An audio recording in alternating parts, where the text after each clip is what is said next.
ปายมีตีเวียงป่าเปามีตีเมืองน่านมีตีเมืองลี้มีแถมหลายคลื่นหลายสถานีก็ตีห้าปุ่นก็มีเจ้าหมูนักน้อยส่วนตีสี่ก็จะฮือธรรมะกับศรัทธาญาติโยมนะคือญาติโยมได้ฟังหมอกหูว่าจัดรายการอยู่อีเนาะก็มาอ่านก็ผู้ฟังก็จะไหลหนีเสาะหาบปะคนเฒ่านี่ตึงแต่ไหนญาติโยมถ้าบ่ได้ยินเสียงนี่เพิ่นตึงโทรทันทีนะถึงเวลานี่ต้องมีเสียงออกมาถ้ามีเสียงออกมานี่โทรตวยหาเลยคนเฒ่าเนาะเพิ่นเคยได้ยินของเพิ่นน่ะญาติโยมท่านทั้งหลายเวลาที่เหลืออยู่นี่ก็จะอู้ถึงเรื่องของการปฏิบัติธรรมหัวข้อธรรม หัวข้อธรรมที่จะนำมาอู้นี่ก็อยู่ใน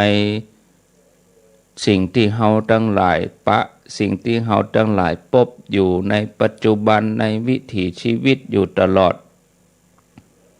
องค์พระสัมมาสัมพุทธเจ้าพุทธองค์ทรงแสดงธรรมให้แก่สรรพสัตว์ทั้งหลายพระองค์มีความริเริ่มตอนแรกนี่พระองค์ก็พิจารณาว่าโอ้ธรรมะของพระองค์นี่มีความลึกซึ้งคงจะบ่มีไผฮู้เพราะว่าเป็นเรื่องเข้าใจยากเหตุเนี้ยศรัทธาญาติโยมเพื่อให้ท่านทั้งหลายได้พิจารณาธรรมที่ละเอียดโดยแยบคายแล้วบ่เกิดความประมาทว่าเป็นของง่าย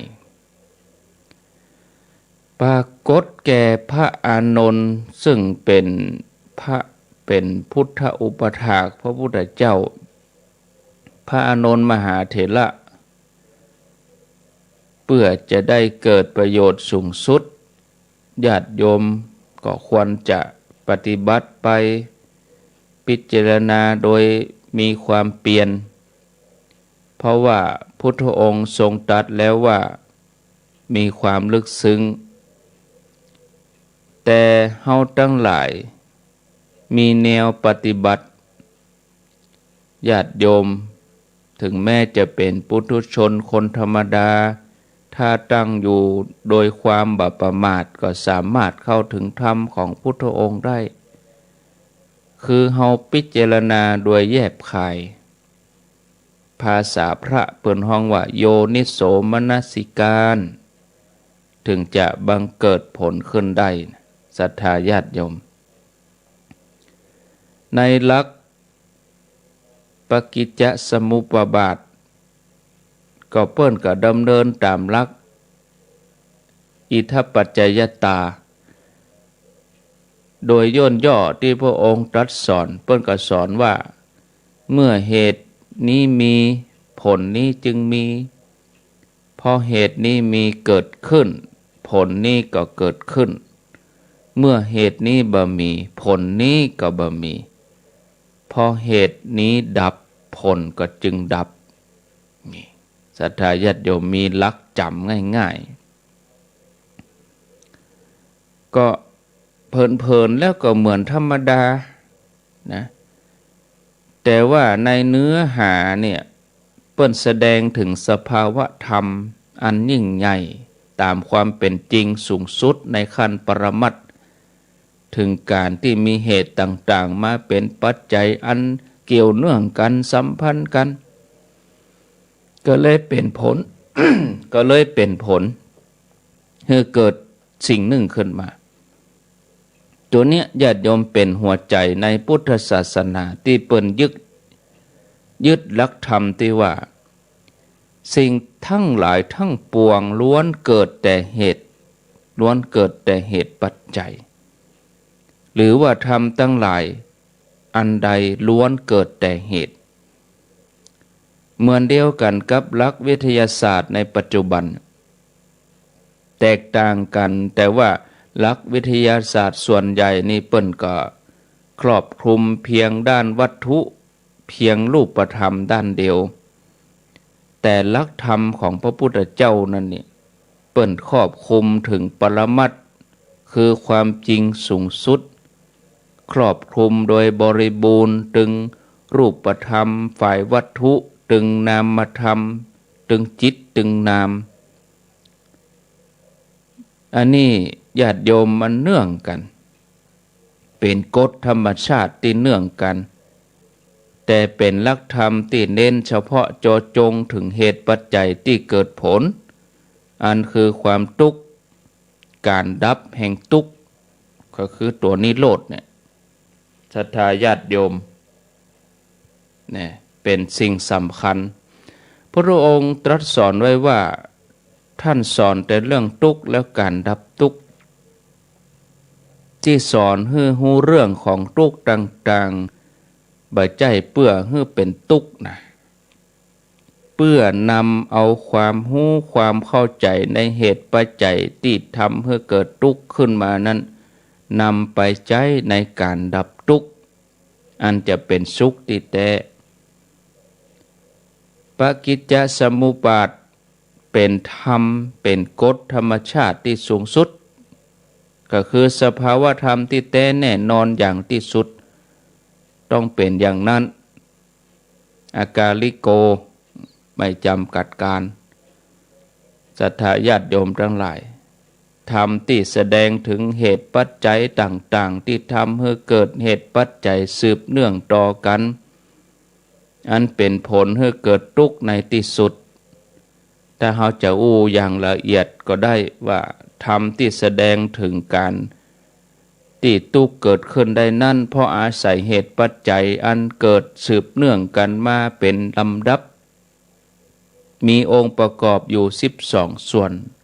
เป็นองค์ธรรมเกี่ยวเนื่องกันเปลี่ยนกันเป็นปัจจัยกันเกื้อหนุนกันหมุนเวียนกันเป็นวงจรเกี่ยวเนื่องกันไปตามลำดับแต่หาต้นหาปลายบ่ได้เพราะว่าเป็นวงจรเกิดจากเหตุปัจจัยอันหนึ่งเป็นปัจจัยของอันหนึ่ง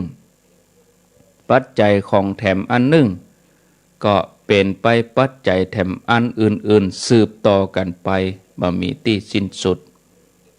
ก็เลยก่อให้เกิดสังสารวัฏคือการเวียนว่ายตายเกิดในภพในชาติมีการเกิดภพเกิดชาติตั้งแต่ปัจจุบันนี้ก็คือภพชาติตั้งแต่ณขณะที่ยังมีชีวิตอยู่ในปัจจุบันสามารถเกิดภพเกิดชาติอันเป็นทุกข์ได้ในทุกขณะจิตเพราะความลึกซึ้งแยบคายของหลักธรรมที่สูงสุดนี้ก็มีความหมายครอบคลุมไปถึงการข้ามภพข้ามชาติการเกิดภพเกิดชาติตลอดจนถึงการกำเนิดเป็นโลกิยะยังประโยชน์ให้มีต่อชีวิตของปุถุชน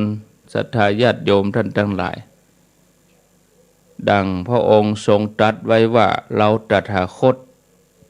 จึงบัญญัติความเพิกถอนชาติชรามรณะโศกะปริเทวะทุกขโทมนัสสุปาญาสาปิในปัจจุบันหลายท่านเข้าใจว่าการปฏิบัตินั้น ต้องหันทุกข์ถึงจะหันธรรมอันนี้ก็อาจจะผิดความหมายไปนะยังเป็นอวิชชาคือความโมโหตามความเป็นจริงในเรื่องทุกข์คือความเข้าใจว่าต้องเป็นทุกข์ก่อนถึงจะเข้าถึงธรรมถึงจะหันธรรมแต่อย่างเดียวคือต้องเกิดทุกข์ขึ้นเหียก่อนถึงจะพยายามแก้ไขเพื่อออกจากทุกข์ก็เลยเริ่มปฏิบัติถึงจะสามารถหันแล้วก็เข้าใจในธรรมอันนี้มันก็มีความเป็นจริงอยู่พ้องหลายๆท่านก็เลยทอดทิ้งการปฏิบัติโดยอ้างว่าบ่มีทุกข์ทั้งที่มีทุกข์หรือกำลังก่อความทุกข์อยู่ในทุกขณะจิตโดยที่บ่รู้ตัวแล้วก็มีทุกข์ อันเป็นทุกข์จรที่เข้ามาบ่สามารถจะลบหลีกหนีมีทุกข์ประจ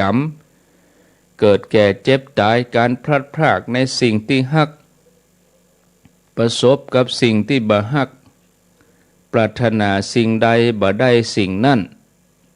ซึ่งบ่สามารถจะควบคุมได้บังคับก็บ่ได้มันจะมาเป็นเตื้อมาเมื่อใดก็บ่ฮู้แต่ที่แท้จริงแล้วเนี่ยศรัทธาญาติโยมคำว่าหันทุกข์หรือว่าหันอริยสัจนั้นหมายถึงทุกข์คือฮู้ที่มีความหมายครอบคลุมว่ามีสติหูเต้าตันความทุกข์ที่เกิดขึ้นหูเข้าใจในสภาวะธรรมในธรรมชาติของทุกอย่างถูกต้องตามความเป็นจริงถ้าเราจะให้ลึกซึ้งเข้าไปก็คือเหตุที่มาของปัจจัยที่ทำให้เกิดทุกข์อันหยังศรัทธาญาติโยมทั้งหลายอันนี้ทุกข์อันหยังที่จะดับสนิทบ่ให้เหลือตามแนวที่พุทธองค์ประสงค์ก็เพื่อให้เกิดความเข้าใจว่าทุกข์อันหยังที่จะเป็นทุกข์ประจำขันธ์ประจำชีวิตของเฮานี่ที่เป็นสภาวะธรรมที่มันจะต้องเกิดต้องมีต้องเป็นแล้วเฮาจะปฏิบัติอย่างใดถึงจะบ่เป็นทุกข์เพราะถ้าบ่ฮู้บ่เข้าใจถูกอวิชชาบ่เข้าใจถึงจุดมุ่งหมายในการปฏิบัติอย่างถูกต้องท่องแท้ก็จะปฏิบัติไปวนเวียนไปแล้วก็บ่ก้าวหน้ามัวแต่ปฏิบัติแต่ไปยึดถือในสิ่งที่ตัวเองเข้าใจแต่อันนั้นถือว่ามันผิดไปเพราะการยึดถือโดยกันมาตามประเพณีสืบต่อกันมาเนี่ยโดยที่บ่ถูกต้องหรือว่าเข้าใจผิดก็นำไปสู่การปฏิบัติตามความเชื่อตามความเข้าใจที่ผิดก็เลยเป็นไปในสภาพที่พยายามปฏิบัติให้เหนือกว่าสภาวะธรรมชาติอันยิ่งใหญ่โดยที่บ่ฮู้ตัวอุปมาเหมือนการไล่ยับเงาที่บ่มีวันที่จะประสบความสำเร็จความบ่เข้าใจในทุกขอริยสัจเป็นทุกข์ประจำขันธ์ประจำชีวิตของเฮาทุกคนเวทนาความรู้สึกที่รับรู้ที่สัมผัสครอบคลุมถึงทุกขเวทนาในสิ่งที่บ่ทุกข์ใจมันเป็นทุกข์โดยธรรมชาติศรัทธาญาติโยมท่านทั้งหลายถ้าไปนี่ถ้าเฮาบ่ได้ปฏิบัติสักน้อยนี่เฮาจะเกิดความงงแล้วก็จะเข้าใจว่าอาตมาอันหยังเนี่ยถ้าเฮาได้ปฏิบัติเห็นน้อยเฮาก็จะเข้าใจพิจารณาใจโยนิโสมนสิการคือการพิจารณาที่ละเอียดแยบคายเข้าใจเป็นไปตามความเป็นจริงเนาะ